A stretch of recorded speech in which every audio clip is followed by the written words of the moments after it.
Pour les Congos, je mettrai point. Bonheur ya Congolais, vie ya Congolais dépend de votre comportement et tout le monde la banque. Les jours au Congolais, on la banque katina imboke yo change. Azamwana motote o akosangai abongwa ni pete bo awangata nzambe ya le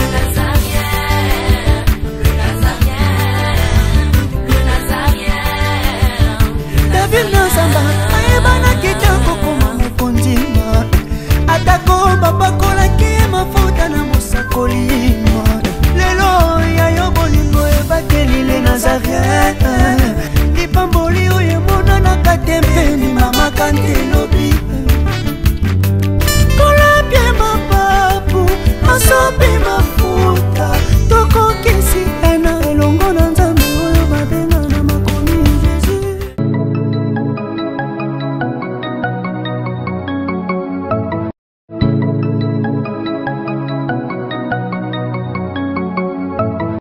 Lisolo ya malonga pe ya kitoko eye mama haha agence Casa Penel Fret eye pona bino bato nyonso bozali na mboka ya France bato nyonso bozali na mboka ya Allemagne bolingi bo beta masolo na bato ya Angola bolingi bo tinda biloko ekoma na Angola na tango elongo bani pe na mobimba na yango ezali kaka agence Casa Penel Fret tinda mbongo na yo tope tindela bandeko mbongo na biloko na Angola na agence Penel Fret eza kaka pona bato bazwami na France tope na Allemagne nde bakoki kotinda na Casa Penel Fret po biloko na bango ekoma mobimba na Angola yoka lisolo pour tout contact appelez.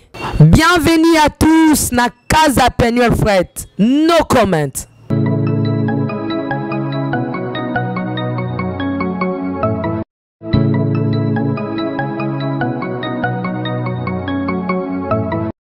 Mouya ya nganga wa mouya kulokupa nganga chilema, c'est un adage de Baluba, de nos ancêtres du Grand Kassai, qui dit tout simplement qu'il faut suivre la personne qui a la connaissance.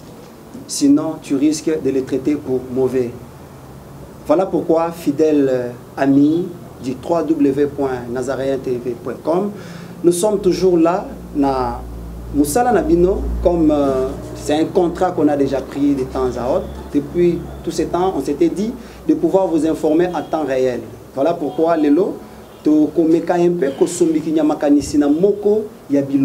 si je dis Moko Yabilombe, puisqu'il a pris tout son temps de se concentrer dans ce métier pour, n'est-ce pas, vous transmettre ce qu'il reçoit, ce qu'il observe dans la société. Il est analyste aussi chrétien.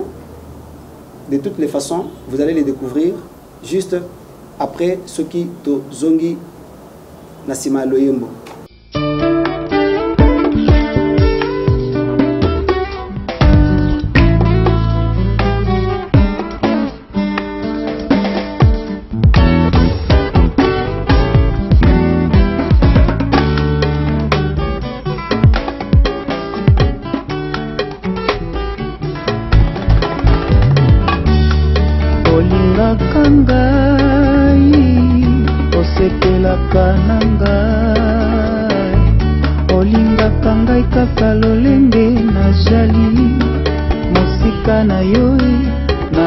Kokate koloe na kokongate koloe na kojalate koloe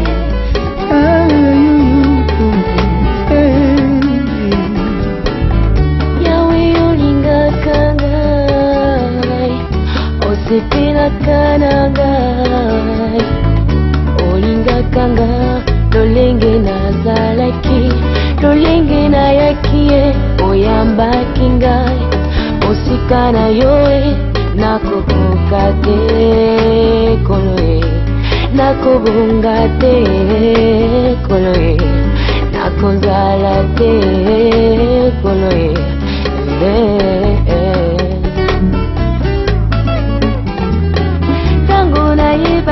masia te mokili epesaki nga bakombo ndeko oyibi ye ndumba onzemba ye ekomba epai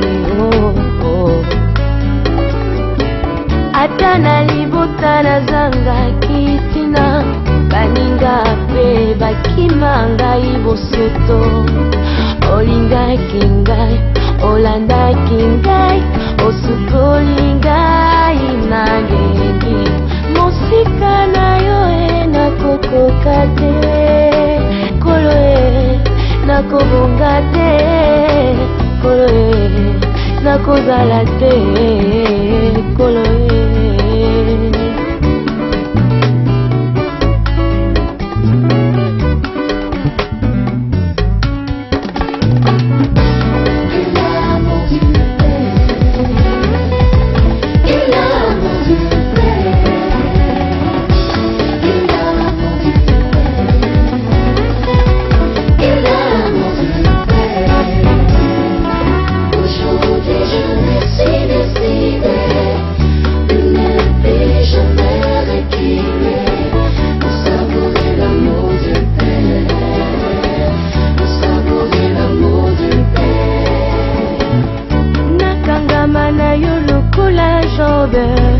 natika te po bolingono lekanga pembeni kolo yonde olinganga moto ya yambo yango ngai pe nalinga yo liboso na yo kolo nakomaka faible po malobolo belanga na litoi nanu na yoka yango na moto te aujourd'hui je me suis décidé de ne plus jamais reculer pour savourer l'amour du Père, pour savourer l'amour du Père, pour savourer l'amour du Père, pour savourer l'amour du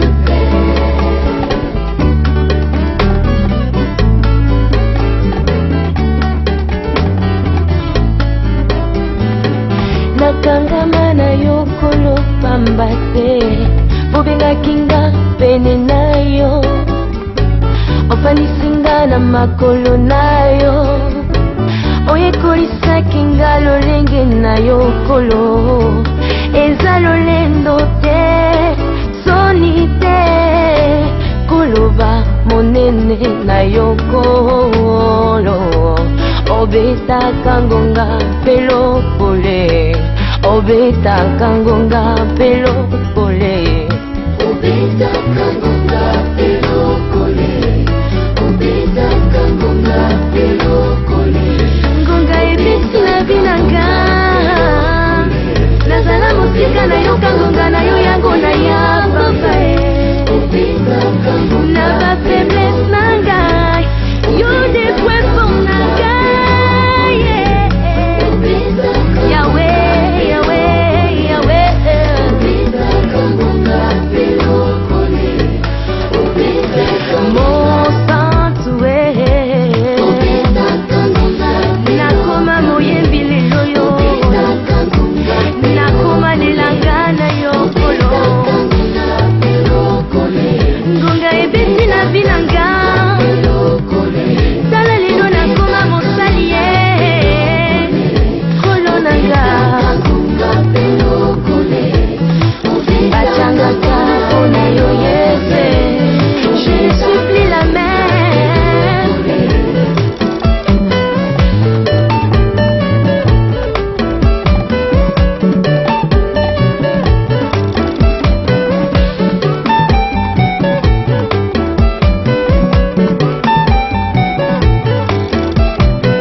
Merci beaucoup, fidèles téléspectateurs, amis du www.nazaréentelevision.com.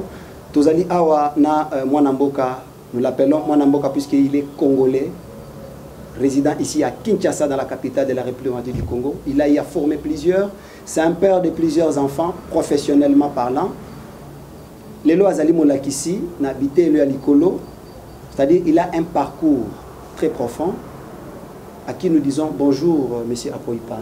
Bonjour, cher ami. Monsieur Apoipan, vous êtes analyste politique, et vous êtes analyste, pardon, chrétien. Aujourd'hui, vous avez à faire un très long parcours en suivant vraiment des formations pendant plusieurs années. Aujourd'hui, vous avez aussi à éduquer beaucoup des enfants, vous avez engendré, je dirais, beaucoup des enfants professionnellement. Lelo, après avoir observé tout ce qui se passe dans notre pays aujourd'hui, M. Apoipan, analyse nos amis na kota la ba marche, kota la ba pasi lelo Congo, moko dolobaka, itonda kita, itonda bomengo, itonda bozui. Mais aujourd'hui, la République démocratique du Congo a perdu sa saveur. Qu'est-ce qui se passe au juste, M. Apoipan, vous qui avez au moins plusieurs œils, ya kota la makamonande. Merci. Et puis, na personne de Congo, c'est la première fois dans le cas. Congo mboka na biso etonami na nkita zana ba richesse ebele ndenge tolobaka. Alors on a la question on a deux aspects. Premier volet c'est ça que comportement ya biso mongo congolais. Deuxième volet c'est le comportement extérieur. Maintenant comme on a deuxième partie c'est le comportement extérieur. Congo katina bosi nango koyi kozala ndenge zati. Ce qui Congo est allé parce qu'ils appellent volonté extérieure. Belgique à cause de décision dans Congo, ce qui France a quitté, ce qui États-Unis a quitté. Parce que dans il y a relations internationales en fait. Okay. Donc, Mboka Oyo Congo, la décision mingi utaka libanda, ils ont ya quantité. Exploitation ba minerai na biso, ils ont mis na libanda. Yamo hermon na biso ba ndeko na biso ba combattant, o ba na biso na nzela bilili. Que baza mieux placé. Yoko attaquer na racine et pas iwapi. Ba yo baza ko contribuer à la destruction mboko baza. Deuxième volet ya nini ngai eza congolais et moko biso. Toza ba ungu na mboka na biso. Ce qui n'est pas normal. Regarde l'Afrique du Sud, cher ami. Afrique du Sud, bien que ba sud-africain mingi baza ba totono ba originaux, mais ba kutape ba anglais place wana. Et c'est anglais bas ensemble. Mais il s'est fait que Banglais bamanu ko maté bango, ko coloniser bango, ko boma bango. Mais t'as le comportement là-bas. Na libanga ozo salika. Libanga ozo bunana mutola babal réel o moni bazo ko sa catholique ba congolais to ba catholique te pour ça ba congolais. To ba réclamer qui mena mboka, ba lingi mboko ki mala. Babal réel. T'as l'histoire ya Soweto. Aboma bana mike. Mais est-ce que combat etika? Batika combatté. T'as la Nelson Mandela, t'as la Desmond Tutu, t'as la Biko, baza baike, babunda pona mboka la bango, sans hésitation, sans peur. Et là quand les bossons à la scène la congolais ko la ko banga. Ngala les gars la télévision nationale, même amoussou na lo ba mutazo tala bi ba okangete, ba kolongolete. Pour les Congo je mettrai point. Donc responsabilité biso ba congolais biso moko ezake et donc on a ndako nao et dinga koti bobi lo kwa ze dingwe totika. Non, si mali talibo. Si vous êtes 5 et dinga okima. C'est ça le vrai problème na Congo les locaux. Alors, qu'est-ce que ça veut dire en clair? Ça veut dire que responsabilité à congolais, bonheur à congolais, vie à congolais dépend de votre comportement et tout le monde la banque. Les jours où Congolais ont le Kobanga Katina, il faut que changer. Parce que nous avons ah, peuple là, regarde la Tunisie. Il y a un seul jeune homme, révolution excellemment. Il faut bannir la peur. La peur entrave. La peur est empêchée au vivre le bonheur au mérité. Depuis 60 ans, regardez nous, ils ont passé. Alors, il s'est fait qu'à un moment donné, les opposants, Mingo Bobenga opposants, les opposants au gouvernement, ce sont des corrompus. Ah, si ma somba bango. Mais on va dire que Ndambo et Tikalaki, contre opposition radicale, si on va organiser une action, ils ont aussi ma soutien. Action des animes, article 64 de la Constitution. C'est constitutionnel ce qui se passe au Congo. Article 1 de Singa que le peuple peut s'élever contre celui qui veut prendre le pouvoir par la force. Et il est permis de faire des marches. C'est une expression démocratique. Mais action organisée par l'opposition, et aussi ma soutien. Batou ba oya soutien. Parce que batou ba moni ke bazal dessus. Batou to batine to sala ba marche. Auto sala bo tala ba mona na pouvoir, ba famille ba ngoy bongi, ba komi bien. Parce que on a balaba pour na kufa pour mais Dieu merci. J'ai sali le cardinal Moussenga. Il a sauvé ma mobile. Moussenga t'a bien toto ça. Encore il y a Saint-Sylvestre. Toto ça. Ma parole donnée. Toto respecter ma signature. Nous avons un comité laïque de coordination organisé par marche. En réalité, marche on a dans le bac on a télé 50. Oui, télé 50 valeur nango. Que pourquoi on doit tirer des balles réelles? On dit que notre police est professionnelle, mais montrer le professionnalisme. Un peuple avec chapelet, avec la Bible. Yobete masasa solo. Non, s'il vous plaît. Tolo bade, tolo bangote. Ça fait mal, ça dérange. Même ta majorité, tam soupe et ça les peut passer. Mais ça bangolo. Mon frère, tu t'imagines que bato habite au Tamboula. Quand même vous aurez interdit ça. Mais quand même après c'est itinéré, le fait que bato batomoki et que les raisons sont fondées. Première raison, Bazoya, est-ce que yo penda congolais? Aussi mangundu kinayo, au tien l'issassia solo au bomi. J'ai dit à Télé 50, pourquoi tu es? Question à la tourne dans les lots, n'ambo la mission. Pas ni kako boma. Ça discrédite l'autorité en Moka. Donc ils ont passé. Quand on a que les paisibles citoyens qui sortent de l'église, Bible à main, chapelet, qui réclament l'organisation des élections, qui tant d'autres raisons, les gens, les militaires viennent ici comme tous dans la période de guerre. Autant d'armement, autant de batailles, mais on va où? Tu sais, à des fois, si on a tellement un jour en marche, comment les dispositions militaires, les policiers, les alliés, on est dans quel pays? Ceux qui ont fait ça ont fini mal. Ce n'est pas parce que Bango va autoriser qui a voté. Je l'ai dit, ceux qui ont autorisé et que tu vas piner. Encadrez-les. Limitez même ma gaz lacrymogène. Pourquoi tuer? C'est ça ma question dans tout le monde. Et ça, c'est une binote, mais dans tout la question, tiens la télévision. Pourquoi c'est m'a tué? Cher ami, le monde aujourd'hui, il n'y a aucun pays qui se permet de faire isolement. Non.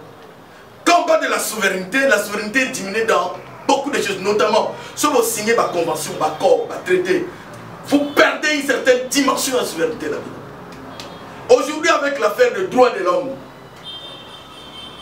les droits humains, il y a souveraineté. Parce que l'être humain a une valeur incomparable. C'est quand tu tues, mon frère, le monde ne va pas vous laisser calme. Non.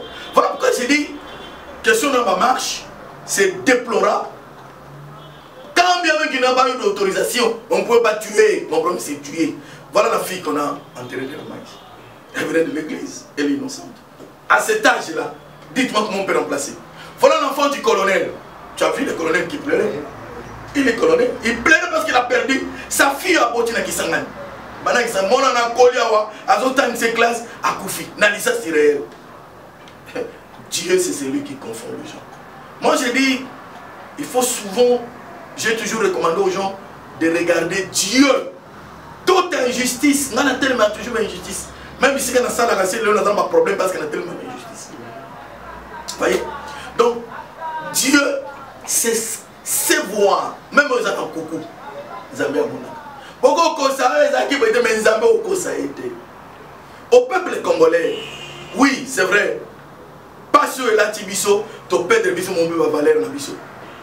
Parce que ceux qui ont ma valeur, corruption au boy, Kofinga au boy, Kosala au boy, nous devons respecter.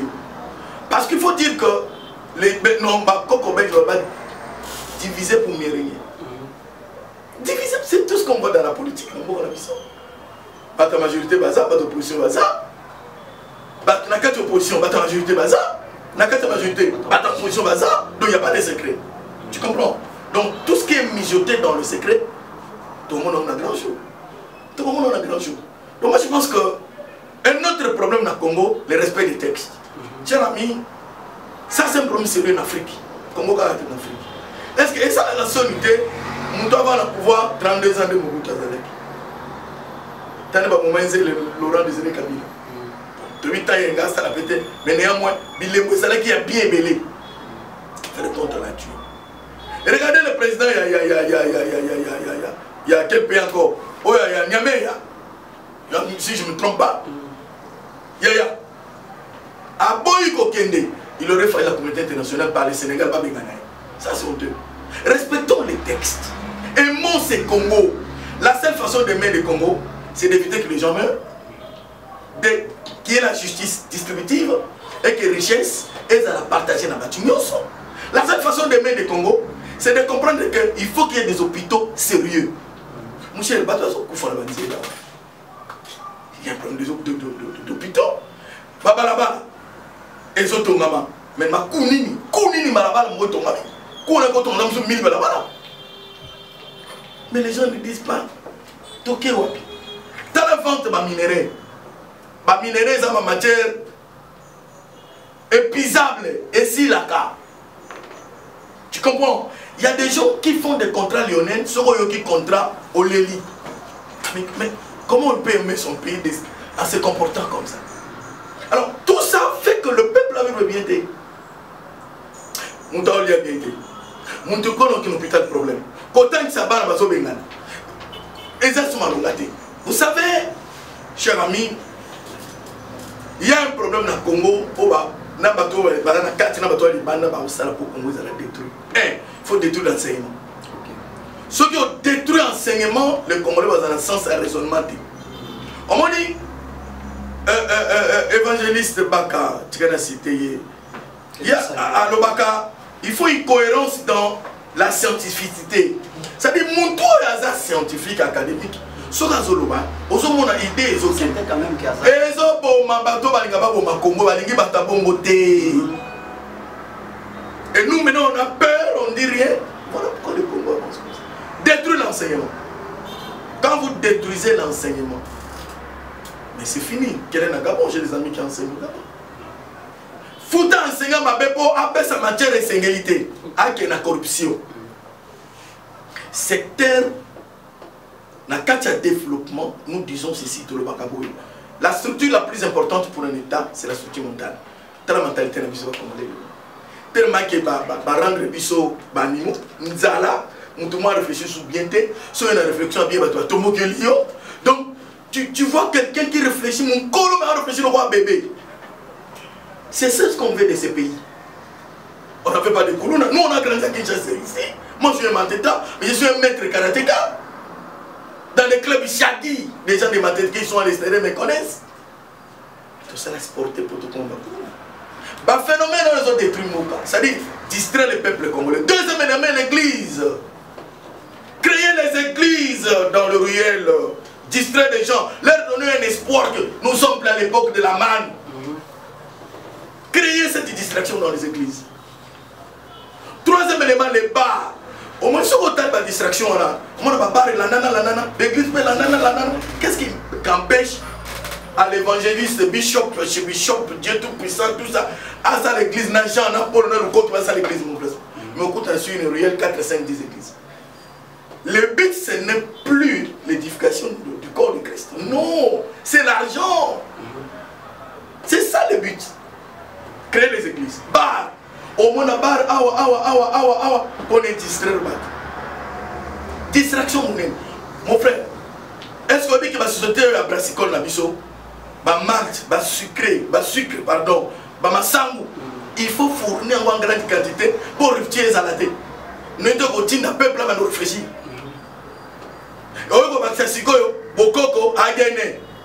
Tu vois un homme normal, beau comme Yobo, comme une noire. Ce sont des distractions. Les gens ne voient pas. Mais le demain, le lendemain, c'est déjà aujourd'hui. Le futur, c'est déjà aujourd'hui. Mais regarde la jeunesse. Regarde l'état de la jeunesse. Comment cette jeunesse va diriger le pays demain? C'est la question que je me pose. Je disais que je suis des Matétés. Les gens croyaient que les gens Matétés sont que des voyous. Non, il y a des intellectuels. habité Paris, moi. Mais dans un Mboka. Pour dire quoi? Même si on a poto linga, oko récemment moutou na mama yele mouké. Il y a des gens, des amis, bah ça a 15 ans na poto, mais ça on a français ok. Bien que français à la c'est-à-dire que non mais on a pas comment koyo ko mo métier mon kayo ko contribuer à na mboka. Na féliciter ba monde ba sunga économie en mboka na biso. Na lo ba na télé. Donc détruire les gens.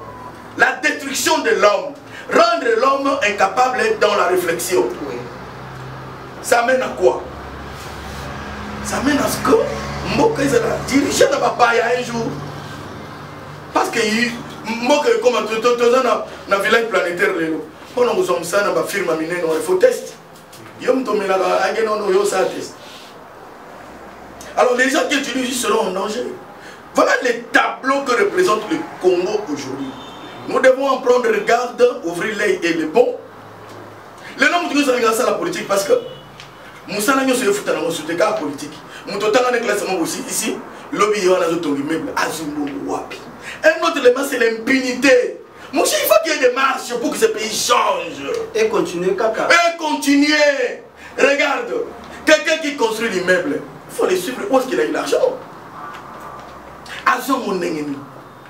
Et en plus, l'impunité. Moutaïbi dans la société X, la même personne, le monde dans la société Y. Vous aimez les Congo? Vous voulez construire le pays? Je pense pas. Donc il y a possibilité d'échanger des choses dans ce pays. La destruction est atteindre un niveau de paroxysme. C'est-à-dire niveau il y a top, il y a les colos. Si on n'y prend pas garde, tu la Congo. Mon frère, est-ce que vous avez vu que Babororo, le Bororo, c'est le Bororo faux? Bakoumi n'a pas de hein? Le Bororo, Mbororo, c'est prenez comme vous voulez comme nom là. Bakoumi n'a pas de nom, ça va créer quoi par la suite? La guerre des communautés. Moi j'ai fait la gouvernance sécuritaire. C'est que j'ai 10 séances en séquence de cause. Parce que, Bakolo Mabele Bakoloba, bien au Vandardin, oh alobi, et créer guerre, il y a la communauté, Babane Koboman. Oh bon, on va casser la lichette. La qui nous te va la lichette, même pour nous, on va y aller lichette. Quand on va tourner là, puis on va la lichette. Puis on va qui tourne, tourne avec Sibolit. C'est-à-dire aussi tourne et quand il perd, il bien au bout.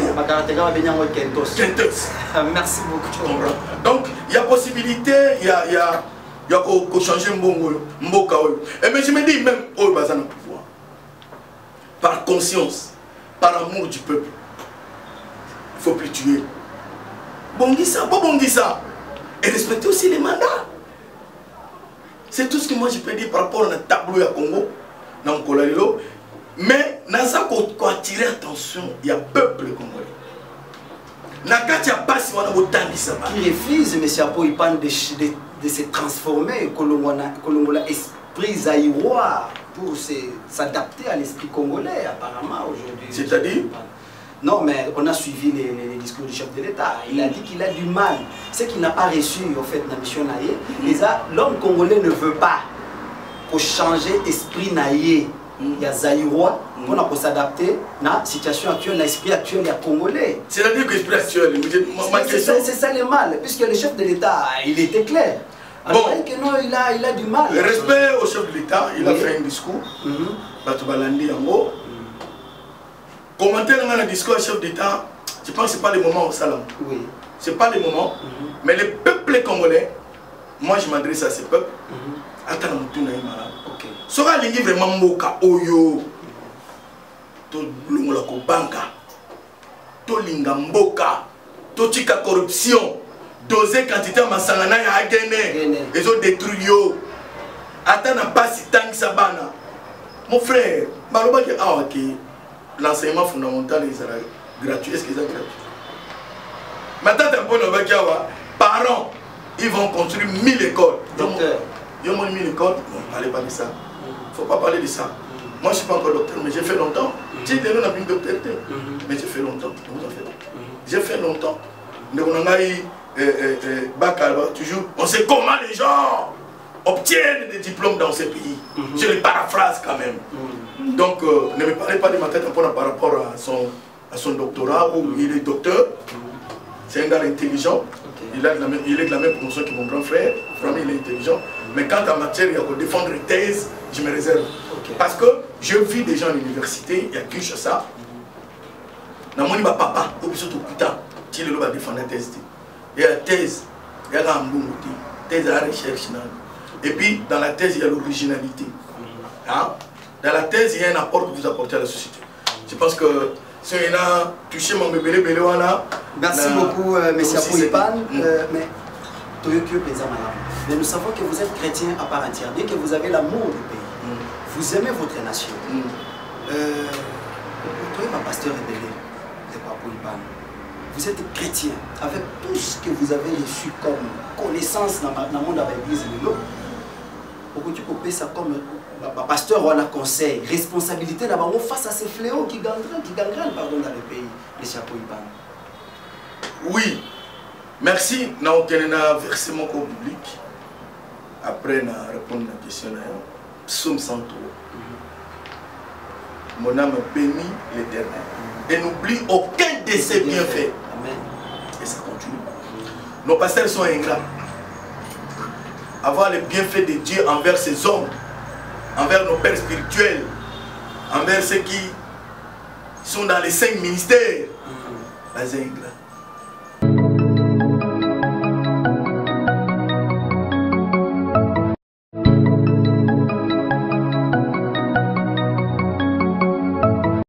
Lisolo ya malonga pe ya kitoko eye mama haha agence Casa Peneur Fret eye pona bino bato nyonso bozali na mboka ya France, bato nyonso bozali na mboka ya Allemagne, bolingi bobeta masolo na bato ya Angola, bolingi botinda biloko ekoma na Angola na tango elongo bani pe na mobimba na yango ezali kaka agence Casa Peneur Fret.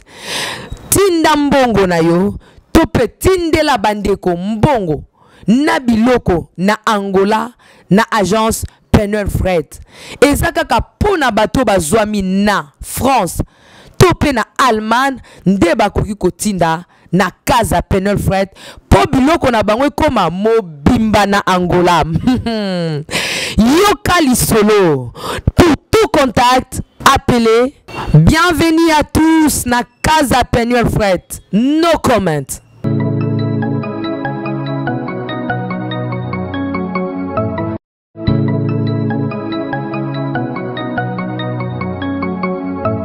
Merci beaucoup, Bandeko Balandi la Bandiette. Nous nous sommes tous retrouvés. Kaka, dans ma solo, na biso torobeta na table sainte. Na numéro oyo, bino, vous choisir. Na, on lelo.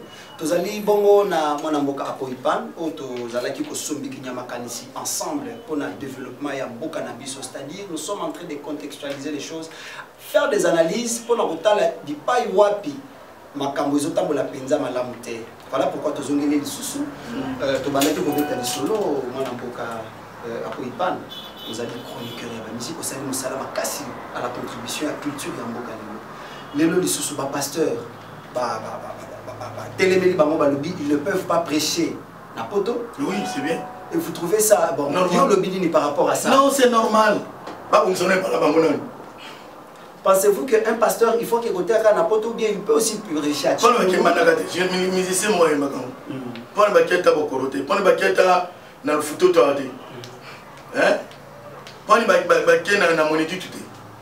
Pour le baquet à l'icacité. Cambofté. Hein? Pour le baquet à Atena na Irumu.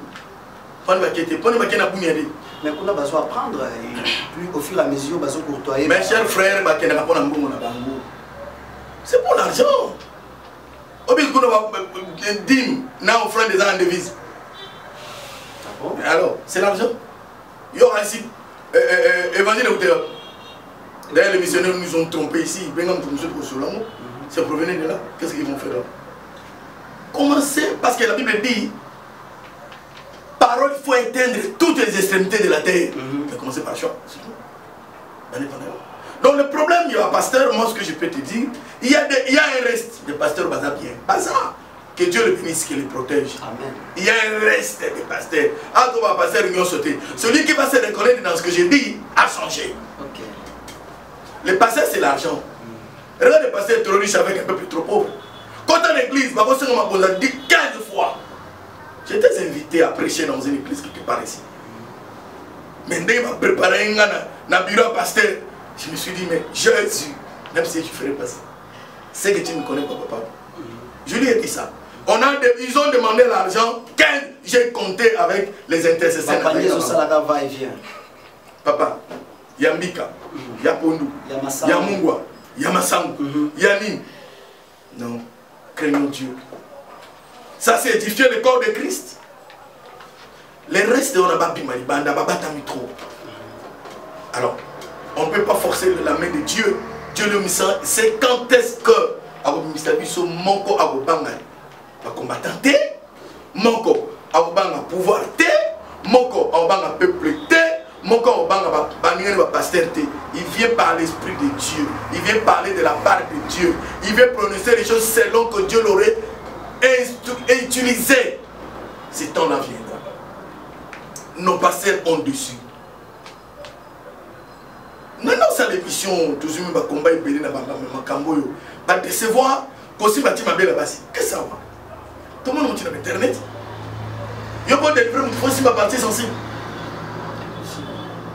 Comment un pasteur a colomé les autres n'a pas atteint les autres à moi si les rapports sexuels pour délivrance? Ça vous les appelez pasteurs. Première partie. Deuxième partie. Regardez les pasteurs. La corruption, c'est leur vie. C'est leur vie. Ah, vous ne voulez pas qu'on dénonce ça parce que la Bible nous recommande de dénoncer tout ça. La corruption. Pasteur Nani, on a la bonne de la Ponamboka, on a mon chef de l'État, même si chef de l'État, en tout cas, le commandé Silia, Tika, pour tout ce qui met la Mboka, tout bon de la Nayona, tout bon de la Zambé, Zambé Kumisama, en tout cas, président de la République, Bengue Zaboué, la police qui est dans Zéla, Babomate, parce que est-ce que quand on a pasteur, c'est le rôle de pasteur? Quand on prie pour le pays, ne veut pas dire le verbe prier, c'est un verbe d'action.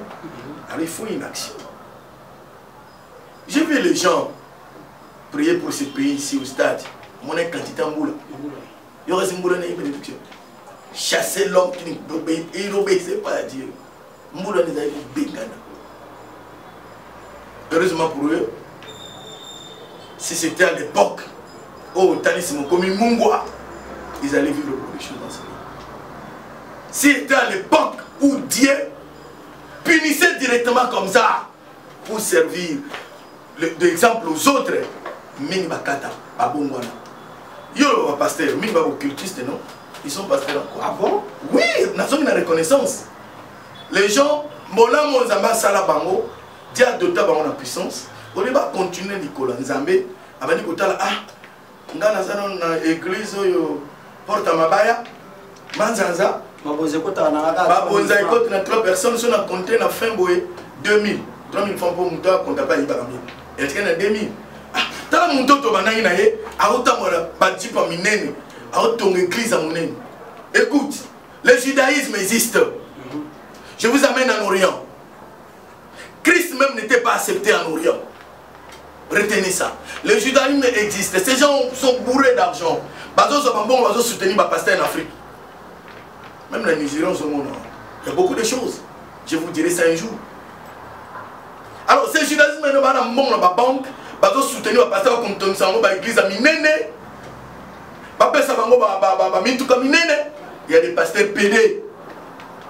Ah, on a Kinshasa. Na Kinshasa. De ma localité, je suis en période de l'équipe. Je vis un pasteur venu chez moi. Ah, papa, pour. Na bana ko bonela nzamba la kisinga yo nga la kisinga ya po abi abina ya ko ibisa ya asidenga koma mobali na ye oh asidenga kombo comment mobali wana atongole l'église bakaro wana so la dit c'est pas tout mais madame to ko pama au lycée atongole l'église apese mintuka ngana tout j'ai eu la chair de poule na benga frère Max kona yo kanga mo côté na benga Max benga il passe na ndeba benga biso na bengi évangéliste Roland Iso, na bengi pasteur Blaise Toko, père son âme. Na iboyo comme on a. Mais le message que je dis là, je n'invente pas. J'ai cité le nom des gens. À pas peut-être le Blaise Moutati Kabiso. J'ai dit, mais c'est quelle église?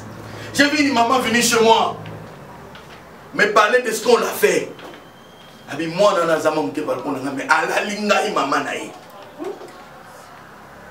Pour un besoin que maman avait, mon frère, pour allons. Mais il y a un reste. Il y a des personnes qui sont correctes. Moi je le respecte.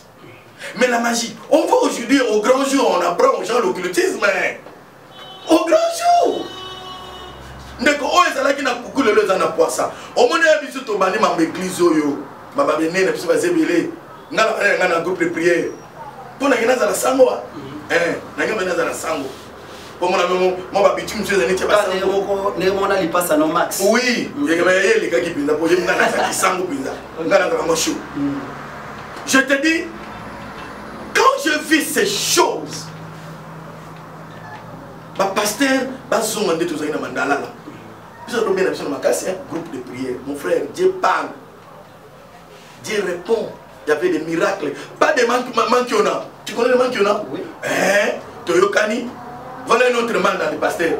Bon, on a prêché dans Maluku. On a juste la mission de Gazawa, on a juste 4 boya. Yo le bon mon agato moni. Yo le bain qui est aux aïna. Tout le monde a moins. Ils limitent Dieu. Ils sont plus avec Dieu. Oh my God. Ils sont plus avec Dieu. Dieu a donné des messages d'intercession que l'heure arrivera déjà. Ma bébé, il sait je le dis déjà. Il y a un grand homme de Dieu qui va mourir. Parce qu'il a trop blagué avec Dieu. Dieu va les frapper. Ça va arriver ce que je vous dis dans cette émission. L'émission sur le monde, gardez-moi cette émission. On ne peut pas découvrir cet homme-là par les frères. Dieu ne traite pas comme ça. Dieu ne traite pas comme ça. Il y a un grand homme qui va. Vous allez voir ça. Vous allez voir ça. Mais il y a des pasteurs, dans leur simplicité, dans la crainte de Dieu, ils prêchent la parole, ils vivent aux dépens de leurs moyens. Je sais qu'il faut pas lire un évangile. Il y en a. Oui. Mais moi, le pasteur, c'est au talent de on dirait pas pauvre. Oh, qu'ils sont riches en esprit. Ils sont riches en esprit, ils sont nombreux. Bah, pasteur, je ne dis pas que mon gosse n'a dit pas mon nez, mon gosse en église, mon nez n'a pas dit, j'ai pas dit ça. Mais Mingi, ma bébé. Est-ce que frère, vous dites que dans l'église, maman n'a pas tata, il n'a pas accident, n'a pas pas de moutakufi, les gens ne veulent pas ça. Ce sont des choses qui se passent dans les églises. Basonga na bonzambe. Basonga na nzambe na bon moyo wana Yesu Masia. O azali nguya. Basonga. Pourquoi les miracles comme forcés? Puisque tu n'es plus avec Dieu. Tu as fait l'alliance avec les prophètes Baal. Tu as pris l'alliance avec Dieu. Voilà maman tu te dis reviens à l'éternel. Oyebi, na une génération mo comme ça bino. To bana côté ya na bango. Mana tanga ba kombote. Ba salema ba kombo wa tout ça. Minga kufa. Pas grand pasteur. Non, c'était des prophètes. Ah. Dans la génération la minga kufi. Moko ya suka azaki na mama yenu. Abe ingala boli na tina na ito kena frère Max. Je suis intercesseur hein. Votre retour. To kito bondelité nzamba pesi message ngabi nzamba lobi yeba ko bongwa na nani. Soki ozoki. Aibi 6 mois si nabi mama lobi on eza solo mais ndé dans un hôpital na ko bongwa na ndenge nini. Ngabi. Tout belati. Ko tout beba na ndé bonga na mutu kwa yo ngabi na parfait. Tout bela. Banga Nzambe, quelle église na yo? Ma belle monsieur Loba, en public, ma yo kayo. Dieu va te guérir. À ça la confession. Nzambe habite ici, à ça la confession. Nzambe habite ici. Vous chassez les naturels, il revient au galop. De côté de mon commission, na quartier 4, voilà. Azaki na campagne d'évangélisation, à mon gars la musique. Na mon moto na Nzambe mokoya. Na kena na démarrer cadre. Après un temps, on ne se plaît pas que c'est bien le royaume tout est, mais tout banal ça. Dieu existe, bien aimé de Dieu. Dieu existe. Je pense que pour la pasteur, tu peux ça wana, babongwana, batala kabosu. Yom to bébité, tika nengosa. Mon frère, l'enfer existe. Nous sommes au temps de la fin. Les signes sont là déjà. Il est bon, c'est mon nom de tango ya suka bongwana. Oh, ils ont fingi parce que dans le biso, sur le bio, bah foutre bansenga bien au fingi. Sur le bio, bah toi, là lanzala au fingi. Chez nous, on confond l'insulte, l'injure et la dénonciation du mal. Voilà ce que je peux dire. Merci beaucoup. Tokolo Balissu Souni. Pambate, c'est la voix de celui qui crie dans le désert. Je dirais ainsi, il est venu pour nous dire ce que nous devons faire pour hériter le royaume de Dieu. Ba oyo bazali na mabe, tobongo la mitema. Christ est proche. Le chapeau il parle, tokomi na suka masolo na biso. Mais na kondimate au tika yoto ko sukisa émission na biso de la table sainte, sans toutefois vous poser des questions qui montent jusque là na mitema na ngami. Tuna izali mo ebele, yango moni na généraliser yango, mais na kutuna wona ndenge moko. Merci. Vous êtes un corps académique. Pisaka Matéa, la université. Ils ont une université à Tchanga-Tchanga, ils ont une université connue au monde, je dirais, de par la République du Congo, où ils ont dit UPEN. Lélo. Nous appelons Ilikin. Vous appelez Ilikin. Ok. Lélo étant que savant, ce qui se passe à l'université, ils ont dit il y a comment on a un licencié incapable de se défendre dans la société, de défendre au moins son savoir qu'il a reçu pendant 5 ans à l'université. Ah, Banda, phénomène branchement.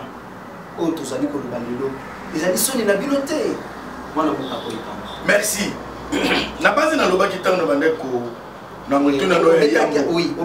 Mon frère, il y a un plan pour la bombe. Un plan ordinaire de Tolobaka pour déstabiliser beaucoup. Il faut empêcher que Batoisa bien formé Bazar. Il faut empêcher ça. Seulement les Congolais. Et il faut empêcher, pas les Congolais. Les plans. Les professeurs, c'est vous. Attendez, j'arrive, je réponds. Il faut empêcher que Batoisa bien formé. Comment atteindre cet objectif? Ne payez pas bien les enseignants. Ne payez pas bien les parents, parce que ce sont les parents qui doivent payer les frais des enfants. Laissez ce que les gens souffrent. Il n'y a pas d'eau, il n'y a pas d'électricité pour la tête. Même le bambou qu'on a mis sous Kuna, moi, moins des Alara. Tu vois, tous ces paramètres réunis permettent à ce qu'il y ait destruction de l'enseignement pour atteindre l'objectif. Tiens, tous nos lélos congolais, ils ont dit que Moko ya mission ya bébé sa Moko yo, et ça est pour bébé sa enseignement. N'ayez pas na yo. Moi na oyo à côté de la cité azana bar. Et les gens soyo azinzo tenir le la commerce. Ta, moi n'attends l'université terre. Tu vois une fille venir, oh moi j'ai pas, il fait de moi ce que tu veux. Elle vient chez toi un homme qui a toutes les facultés en place. Fais de moi ce que tu veux. Mentalité. Tu changes notre mentalité. Tu bunda pona la citoyenneté. Dans le ministère va apprécier la jeunesse et citoyenneté. Et ça l'anime. Vous savez regarder la conférence. Vous savez que l'équipe de l'université. Quand il y a des charges de nos amis, l'attribution de nos amis clairement. Il nous faut de l'éthique dans tout ce qu'on fait pour que le pays change. Enseignement, ils ont Koufa. Enseignement, ils ont licencié. Et comme ils ont licencié, mais c'est papier. Licencié en droit. Non, non, tu sais à l'époque, hein, quand moi personnellement j'ai terminé, ceux qui ont comme ça, là, bah, Fanny Sibino dans la salle, bah, personne m'a pas appelé duplicateur, Babik, faites une demande d'emploi. Demande d'emploi. Parce que demain, on va attendre sur le grand frère dans la salle. Babik, je suis place, on peut vous engager. Texte psycho, pédagogique. Faites une demande d'emploi. Parce que tu as signé, si tu n'es pas intelligent, tu vois. Mon frère, l'enseignement est au rabais. Ne condamnez pas tout simplement les professeurs. Ces professeurs-là ont des enfants et des familles, des responsabilités. C'est l'État qui encourage la corruption dans l'enseignement pour détruire l'enseignement. C'est à reprocher aux professeurs un peu d'éthique. Mais je vous rassure, ils ont Niki, ils ont Nipel, ils ont Ista, ils ont Nilou, ils ont Nikis, ils ont l'université à Bounia, ils ont partout. Il y a un reste aussi. Il y a des gens qui se respectent. Ah oui, maintenant, il y a des gens corruption, il y a recommandation. Il y a des gens qui ne sont pas aimés dans les universités. Ah, il y a une recommandation à ça la Kamoté. Ce sont des mots qui rongent l'enseignement supérieur, Lélo. Regarde, cher ami. Quand il y a un cours, Moutazo peut s'accourir, on va t'en insulter. On a des ménopauses scientifiques. Allez, mes collègues apprenants, il y a des peine, il y a des Enfin, Dieu, nous avons mis sur les chrétiens, et donc, nous avons qualifié.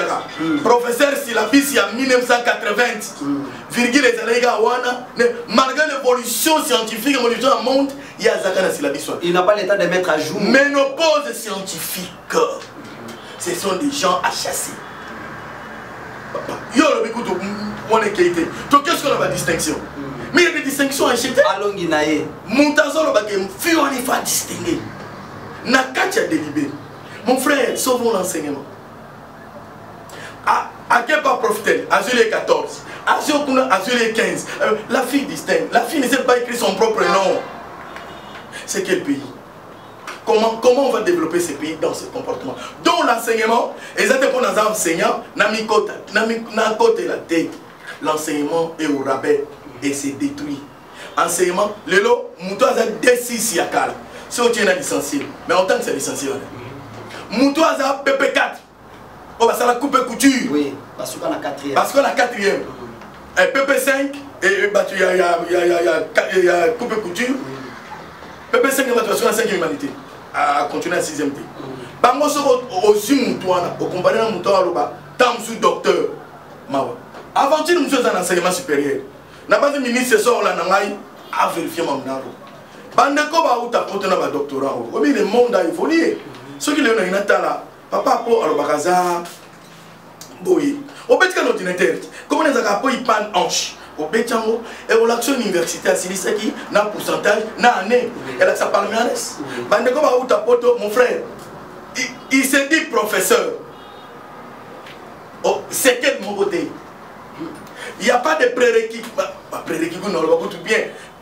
Il n'y a rien de professeur. Mais avec péché aux lèvres, aux hommes et docteurs. Pourquoi on ne vérifie pas? Mais ces gens-là viennent former. La meilleure femme au monde ne peut donner que ce qu'il a. On est au vivre dans l'université. Recrutement, et sa politique, clientélisme, parti politique, régionalisme. Parce qu'Azam Tango Kaboué a comme un professeur. Est-ce qu'il a qualité? Na sala que mission on va l'élection plus de 1000 fois. Merci na télé 50. Comment devenir docteur? Et non seulement docteur, comment devenir professeur? Na loba yango, mais bande ko belé na université ba yoka soni. Balanda cursus normal ou anate, balanda processus ou anate, mais ils sont des docteurs, ils sont de mon frère, est-ce que oye piqué? Quand vous avez licencié avec distinction, vous avez pas de critères à la comment il faut conseil à département et siéger. Yoko t'as un dossier, aux appels à 3 professeurs, Oyo, Bazo, qu'on m'a encadré ou orienté. Après, on a et quelle la section faculté. Il faut pas prendre un dossier. Nous allons réciter en là. Après, conseil universitaire, comité de gestion, bah même on a Kali. Et pas mon seigneur Tibamasa, félicitations à papa, yo pour nous saluer ça la bien. Après wana bani assistant premier mandat, deuxième mandat, aux constitutions sur dossier. Les chefs de travaux sont nommés par les arrêtés. Il y a ministre. Et le premier ministre est à côté de Komamou. Il faut que na kai ba vérifier ngo pam ba nommé yo. Batimi ministre PV. Oh sur 80 personnes 5 on va mettre comme marché de travaux. Ba nommé. Après on a son ngo continuer au sali études approfondies. Études supérieures. Au sali DA, diplôme d'études approfondies, ou DES, diplôme d'études supérieures. Il faut un séminaire. Je pense que vous allez comprendre ce que j'ai refusé tantôt. Il faut un séminaire dans un grand professeur. Il y a un mot cannabiso, nous sommes ça l'envoyer. On a dit un séminaire, on a pam. Après, au salle d'examen, un séminaire. Les examens tombés, on est TP. Mais ça, examen. Il faut qu'on apprenne un livre. Dans chaque cours, dans le domaine de la filière de discipline. Ce qu'on sait, c'est qu'on a un livre, le professeur va coter sur 20. Après cotation, au sein d'une mémoire, il y a des pour défendre publiquement. Après mémoire, on se défendre. Après sur diplôme, il y a des études supérieures. Ok? On va nous préparer une thèse. On coach une école doctorale. Il faut coter une école doctorale. C'est ça parce qu'on va au Congo aujourd'hui. On coach une école doctorale. Aujourd'hui, un comité va nous encadrer. Tu es un promoteur, promoteur, directeur de mémoire, thèse. Promoteur, n'a pas co-promoteur. Baso Landilayo, nous devons défendre des places aussi, si partir sur l'accès au plan, tout le monde a attendu, on explique nous sauter, expliquer notre télé 50.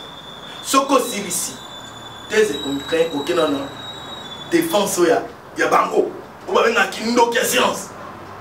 Pour défendre devant bango. Après, il y a la défense publique. Nous devons déclarer au docteur.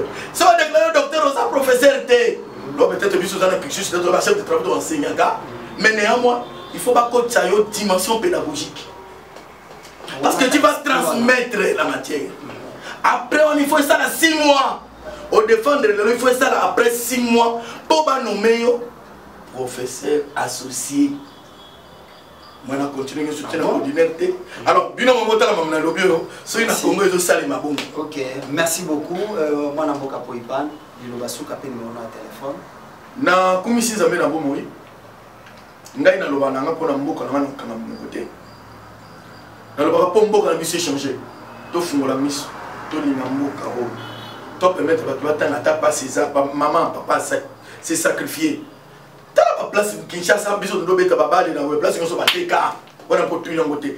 Kinshasa, dans le musu basali, ba créer ba poubelle, l'Union européenne ndo ki pe mamona, ba ngo bazion pour ba créer une épidémie na kati ya capitale ba to ba kufa.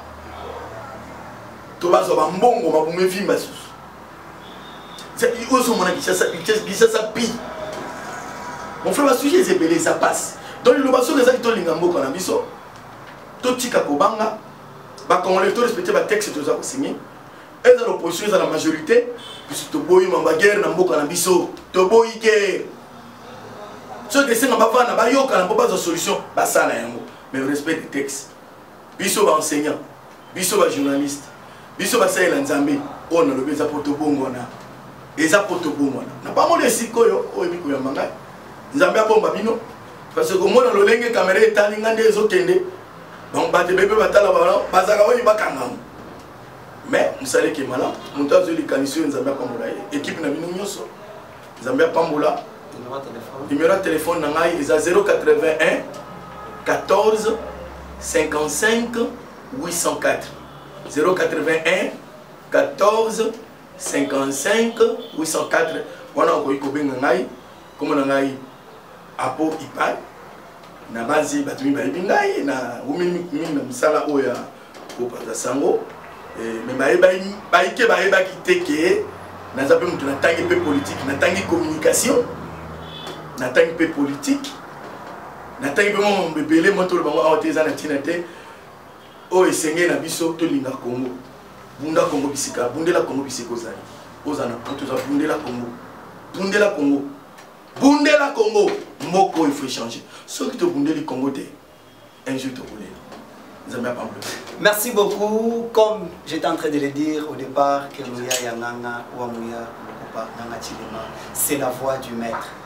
Si tu ne suis pas ce que le maître dit, tu risques un jour de le traiter pour sorcier.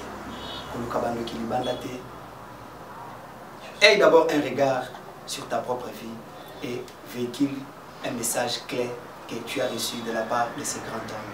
C'était alors votre émission que vous aimez beaucoup, Table Sainte, à www.nazareentv.com, qui nous disons un grand merci à cette dame, la princesse du Parlement Céleste, Tiffany Mokwa, la fille qui a réussi cette émission, de pouvoir amener ce peuple de Dieu à la place que Dieu les attend. Merci beaucoup. C'est la voix de votre humble serviteur, Lassène Moulouaï.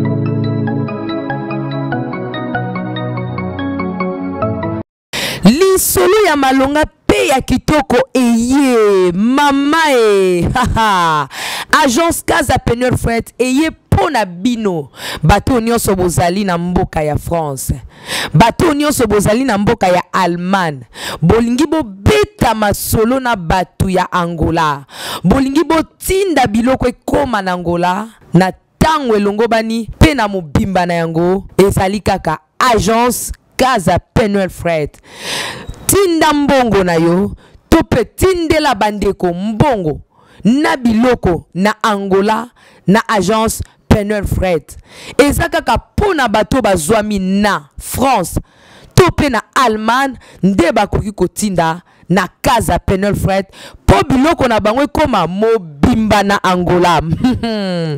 Yoka Lisolo. Pour tout contact, appelez. Bienvenue à tous na Casa Penuel Fred. No comment.